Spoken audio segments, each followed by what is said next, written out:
the seeping toxins of weaponized plague, flowing mercilessly into lungs begging for their salvation. The sea of gas blistering its way across the field of battle, its unprejudiced touch providing an agent of death and compatriotism with pain. A drowning of one's soul as the gas puppeteers your body into a sickening dance featuring a floundering of the agonized spirit, only to be finalized with the merciful touch of a bullet, or an anguishing reality of adjuring oneself to the creeping attack of the nerves. That was the conclusion that I had to find the lives of the victims struck in the agonizing state in which had grown to be the sickening standards of our lives within the trench. I mean not to cause alarm to those whom witness this letter, this lexicon of truth which defines my experiences in this war. I cannot help but feel the tinge of sorrow and remorse for those whom have taken in the diabolical grip of conflict, and they no longer bear the weight of such an undignified existence. Despite the constant spiking assaults of the mind, the enveloping whistle of an NCO demanding our tribute of blood for the cost of land, I continue to be ever so shocked in the visages that this ghastly war presents me. I know not of which reality lays, whether it be the deterioration in my psyche, or more disturbingly, the truth within my anguished perception. It's hard to look over my fellow survivors, huddled in their holes, hoping that the unprejudiced eye of German artillery glances over our forlorn existence. I've tried to communicate my sightings with them, yet I've only received the hushed warnings brought against me for even presenting such a matter. I could tell that they have seen the whisper of the gas, the way their cardinal panic breaches the stillness of their stare, but they refuse to entertain such conversation. I've even received warnings against speaking of such matters, but I've been disturbed far past the point in which the wrath of a second lieutenant can instill in me. The reasoning for such censorship, however, is not lost. I understand that even before such occurrences, we were in no position to introduce a matter that instigates the anxiety that surrounds this trench. When I first came to this war, a virgin of violence and body who knew nothing of what it meant to be a man, I was scared. I couldn't help but try and reconcile the shaking of my hands by bolstering my spirit and nerve with the lighting of the pipe. This habit was soon taken away with the piercing sounds of a 792 from the German Gewehr. I couldn't exactly argue with the effectiveness of this anti-smoking campaign, yet I can't help but feel a small tinge of disappointment captivating my recent personal development. It's clear this war has taken grip of my spirit and liveliness. The greatest descriptor of my character has been indifference. I no longer quake when the sounds of artillery crash mercilessly against our bastion of mud, the sounds of carnivorous wire constricting the movement of the Germans as it ensnares their advance in barbaric embrace. No. Instead, only curiosity peeks through the curtain of this indifference, a curiosity stemming from whether my fate will be determined by the bullet or by the gas. To some, this may be grim, dismal reflections of the conditions not even suited for tortured pigs at a butchery. But once the trench floorboard has been replaced with the stiffness of rigor mortis, pleasantries seem more comparable to redundancies. I must, however, step away from my digressions. I do not write this letter to reflect the conditions in which we bear, as I've no doubt that thousands of shaking hands have come to summarize such an existence far better than I. No, instead I write of an oddity, one in which has been the topic of my mind for many days now. It was an experience or a feeling, one in which hasn't reflected itself on me since my first arrival to the trenches. It was a curiosity. It wasn't a fear of the usual spectation, not even a fear of my fatality, but a particular oddity that my mind can't help but wander to in times of silence. I've asked my other countrymen to account for their stories and experiences, but as mentioned before, I've been met with indifference. And so instead, I must only provide you my perspective of the encounter. You know your sector of fire, Lance Corporal. Maintain your nerve, but more importantly, keep your observation. The Fritz haven't kept their usual schedules of movement, so expect their little probing bands to pay you a visit. My sergeant punctuated with a slap of my back while retreating back from the fire step. Or at least have the courtesy to fall on the floorboards so we could hear that you're going to need replacement on the Vickers. He laughed while sinking back into the darkness, capturing my flanks. I couldn't help but join him in his merriment.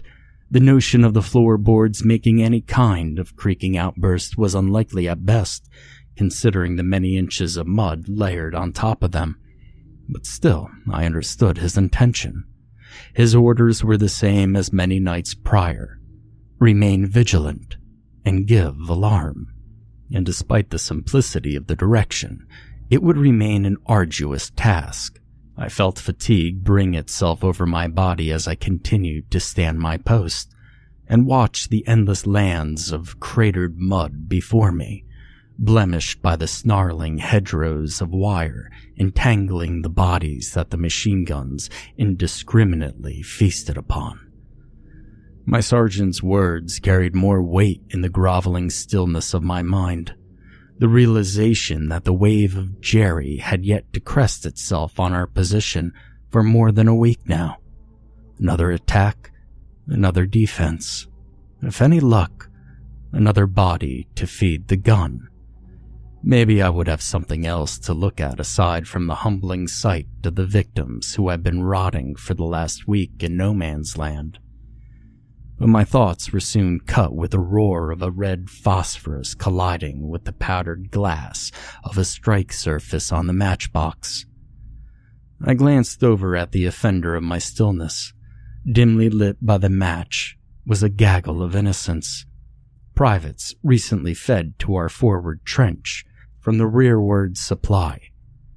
The cherry on one cigarette was lit, the soldier inhaling deeply to counteract the agents of moisture bidding against his successful ignition. Then the stick of torturing light was passed to the second, for him to repeat the gesture to his own gasper. And despite my jealousy of the men taking comfort in their smokes outside the observation of Jerry's eye, I felt some reprieve when the wind caught the smoke and drifted to my nose. The smell of freshly burned tobacco always helped me remedy the stench of squalor that accompanied the battlefield graves. Bringing the match down, the second man stretched across the trench to the third, who was surely pressed to ignite his own. He was number 3. This told me everything I needed to know of the men. They had looked fresh, but clearly their experiences were only extended to the point of basic training and rumors they heard of Somme before their arrival. Slowly he started to ignite his own. I had already extinguished any anger after watching my own mates get cut like limber by the 792 buzzsaw, but regardless, it would always remain a shame to see a man adorn oneself due to the most popular form of slaughter inexperience, and the naive. My heart wouldn't feel too callous for the men who jovially interacted with each other, reminiscing back to the days of simplicity, where the primary sources of stress were getting high marks, and occasionally the disappointment of rejection from their courtship. But this was a new life, a new world featuring a conflict that sought to strip the earth of its beauty, a cannibalization of a world in peace, in favor of the molested landscape of the blood of men and tears of mothers. The rattling of desperation snatched my wandering mind. I could only accompany the sound with a rat pulling violently against the iron clamp trap, a desperate pulling to remove oneself from the vicing grip of the device. The wire. I couldn't see anything, but I knew the primary wire we had laid had canalized the enemy into my kill zone. The soft echoing of a similar struggle was heard within the secondary obstacles. I didn't care. I had caught my target. Pressing the stock of the Vickers into my shoulder, I pulled right tight down, just as was instructed to us when we were learning how to use such an autonomous contraption of war, training in which has proved itself time and time again to me in this war. And slowly, I wrapped my finger around the trigger, slowly constricting the device as to release the sear and open the fires of England. Click. Every day continues to be a new opportunity to prove to myself the capabilities of my unbounded stupidity. I chuckled to myself while releasing the trigger. Bringing my hand forward, I reached for the charging handle, pulling it back to chamber the first round of prejudice delivered via 308, courtesy of the king. I felt the creeping bile finding its way into my throat, the blood flushing through my veins as with shaking hands I returned it to the trigger. I always did my best to see, well, them, as nothing more than a pest.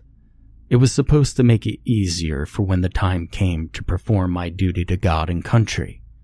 But yet, I was never able to completely fool myself. I couldn't shake the fact that such an enemy has the same blue eyes as my own, or its trembling hand as it scrapes its way reluctantly closer, just as mine is finding its refuge once again on the trigger. I could hear them now, the shuffling of bodies, the Hun, dragging themselves closer to my position. The scared, the anxious people, performing a task ordered to them despite wishing for nothing more than to return to the same fields in which I long for. I've killed men. No, I've killed Hun before, but every time was a continuing battle of doing my duty, or the small amount of guilt I still had in order to retain some semblance of humanity. I cannot destroy that side of me. No matter how many rounds I feed to the hog, the guilt simply won't stop to exist. But I wasn't to worry about that now, for there were others to waste aside from my own spirits. The ripping sounds of an inferno of hate emerged through the stillness of the night, the brass tumbling silently as my world became that of feeding my machine. Soon the flashes from my barrel highlighted the infestation of men scrambling before me. I tore into the flesh of targets closest to me, the squirming bodies piling over their dead to remove itself from the hunting beams of my weapon. And soon, my countrymen joined in the symphony of sacrilege against life, tearing into the scouring bodies with their own rifles, their grenades, their bayonets, and most of all, their hate. The sounds of piercing whistles soon stood testimony against the thunderous piercing of small arms fire. The butchery was being orchestrated in such a manner of efficiency that I nearly felt guilt for such an effective defense. Although if I stood behind my gun and continued to fire, the screams would be replaced with rounds, and the praying and begging of my unknown enemy would soon be silenced. We continued to clean, to scrub, to fight the seeping grime from our trench. In fact, it brought me once again back to the days of my teenage years, scrubbing mercilessly at the tile in my bathroom, barely able to breathe from the blistering smell of bleach. Gas! Gas! Gas! I screamed while releasing the trigger, quickly ripping my hands downward to my kit, searching vigorously for my mask in which to protect myself from its clawing hunger. I felt a warm trickle of piss start to soak itself down my pant leg, a useful habit when we resorted to rags, but now brought more embarrassment than life-saving technique. Still, I floundered, the drums of war deafening my senses as one source of light was stifled upon the release of the trigger. Despite my training, despite the discipline, and despite everything I've gone through, this once familiar feeling emerged itself to prove once again my humanity. It was fear, the torturing anxiety that came with rumor of this intoxicating bleach.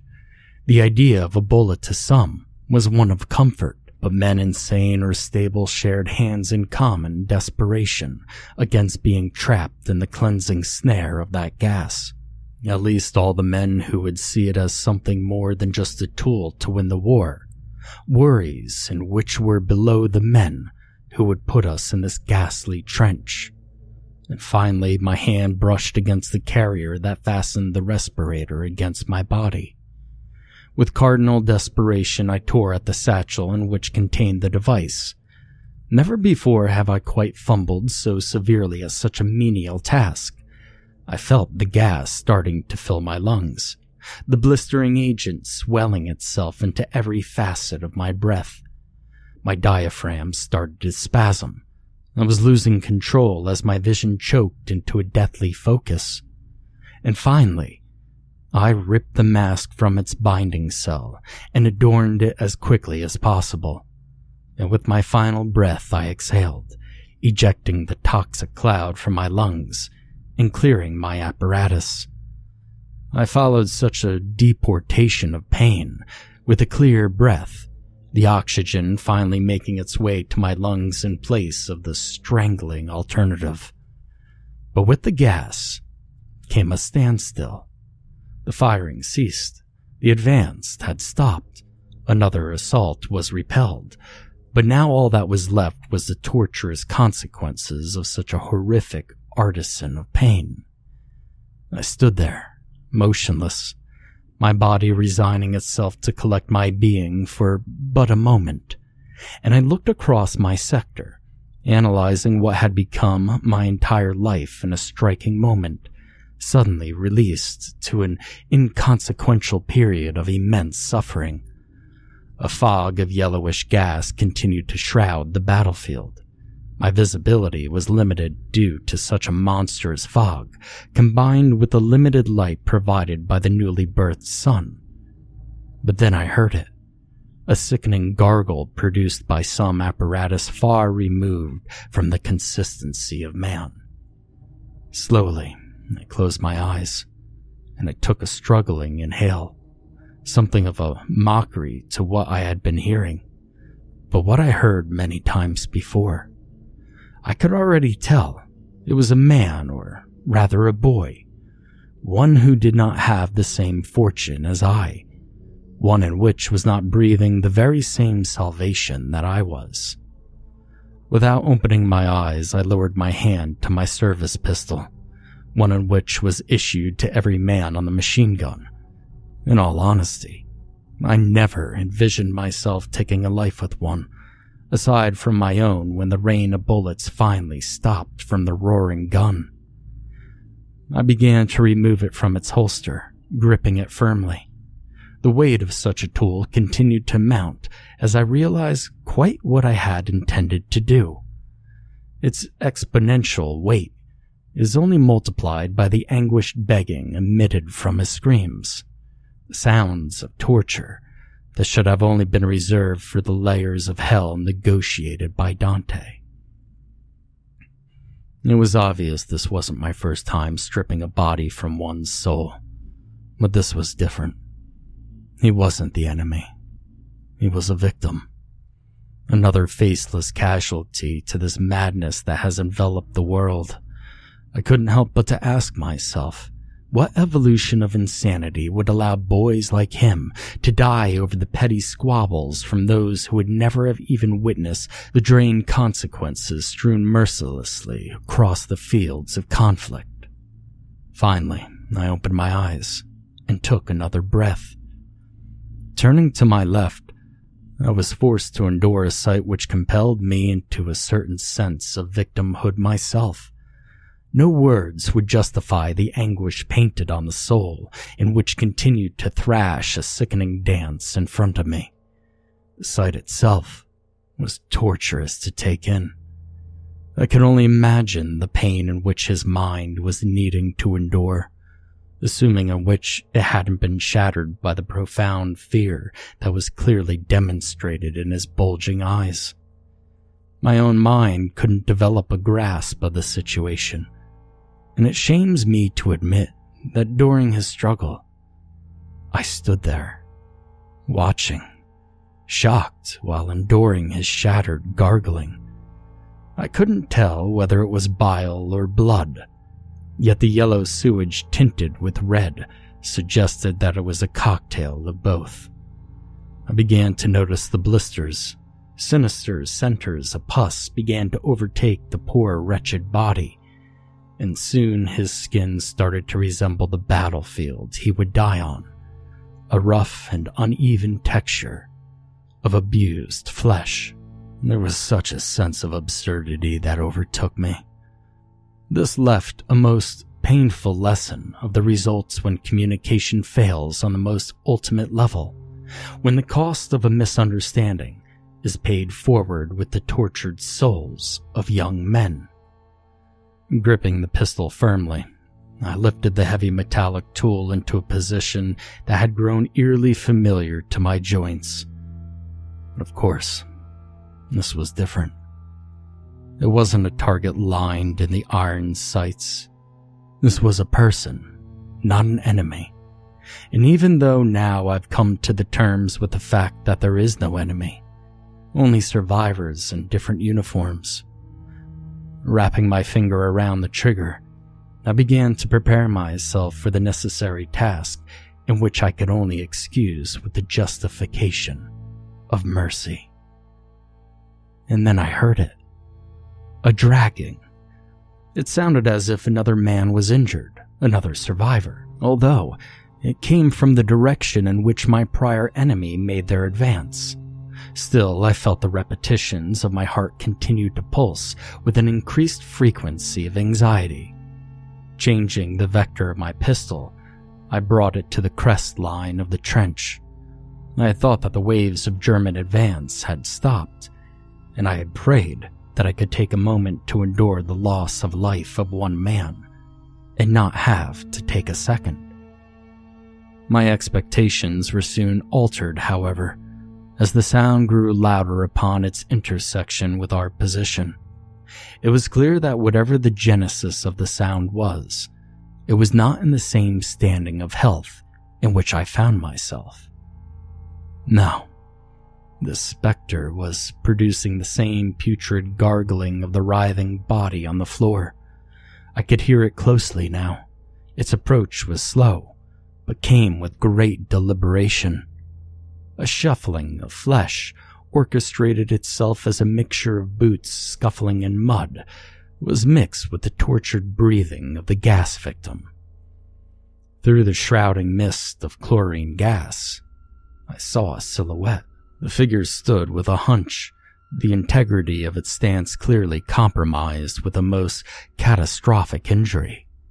Attempting to force my eyes to take in more detail, I lost focus on the front sight post of my firearm and let the device travel as I started to lower my arm. I had no intention of introducing more suffering to this figure, which already seemed to possess it in abundance. He continued to make his advance, undeterred by the pistol in which I continued to present with a minor level of alertness. But the closer he drew to us, the desperation of his state became apparent. I started to question its very mortality as bandages wrapped its torso, but through each repetition of his step brought greater strain on the staunching gas. I could tell that the bowels of the man started to introduce itself past the confinements placed on it. Drawing my eyes downward, my stare was brought to a stocky pair of heavy leather boots, the soles clearly aged and scarred by heavy usage in the conditions of our shared livelihood. His right foot, however, dragged behind his gait, dragging heavily across the mud that was now connecting to the floorboards of the trench. And for the first time, I began to see it clearly. It was adorned in the uniform of the enemy, and yet it possessed no clear indication of its maliciousness. The gas mask it wore, however, obscured the details of his face, with the only suggestion of prior humanity stemming from the punctured goggle of the mask. The socket itself was sunken, and the eye shared companionship with the putrid bile spewing from the seizing man. The private's gargling was drowned in my own beating chest, a pulsing of a heart that had endured multiple repetitions from the battering of artillery and assaults of men. But this fear wasn't natural. It only came from something that could only be described as an agent stemming from the bubbling pits of depravity. And yet, I didn't feel fear for my own mortality. I felt a trance slowly starting to tide itself over the grip of my own consciousness. And then I understood. This fear wasn't one of my own self-preservation, but rather came from the idea of the shambling macabre sustaining even more egregious injury. It was mercy. Just as the man next to me began to crest the final breaths of life, so did this figure that shambled before me. They were both victims of this pointless war. Both their bodies were servicing the toll of stupendous abuse. It was clear that life was siphoned from the husks that both these men puppeteered, while I myself was barely keeping faculty over my own body. And finally, it came upon us. Continuing with no obvious signs of aggression, the victim made its way forward to the man who laid next to me. I felt a tinge of fear with every footfall, but a soft reassurance continued to take me. It started to take its position next to the man, slowly bending over to meet him in a lowered position, so that the creature shared a certain intimacy with the victim of the gas. The private's gargling started to match itself to a more subtle stillness. His tortured gasps of final breaths regained a soft rhythm, still strained, but not subjected to the immense pain that was previously captivating it. The creature reached down and started to intertwine the cold hand against the more flesh-toned one possessed by the private. With the other hand, the creature reached down to its waist, drawing its fingers closely to its hip. I readied my pistol. While it didn't display such hostility before, I was above such risks. But paying no mind to my gesture, it continued on its own, tracing the decrepit waistline to a leather satchel. Continuing my observation, I realized that this was the same satchel in which had confined the gas mask, now preserving the anonymity of this being. His hand ventured for a moment in his bag, and soon found the object of his search. Withdrawing his arm, he brought the object below the private's nose. Unfortunately, the figure obscured my sight so that I couldn't make out precisely what it was. And with that, I could tell that the breathing of the private had grown still. The sounds of the battlefield soon returned to the painful symphony of silence that I had now grown to despise. With a final tightening of his hand, the figure released his hand and drew his way upwards, returning to the hunched state in which he had approached us with. Now that silence was all that remained, he started his retreat in a direction back towards no man's land, and soon was once again enveloped by the tainted mist of chlorine.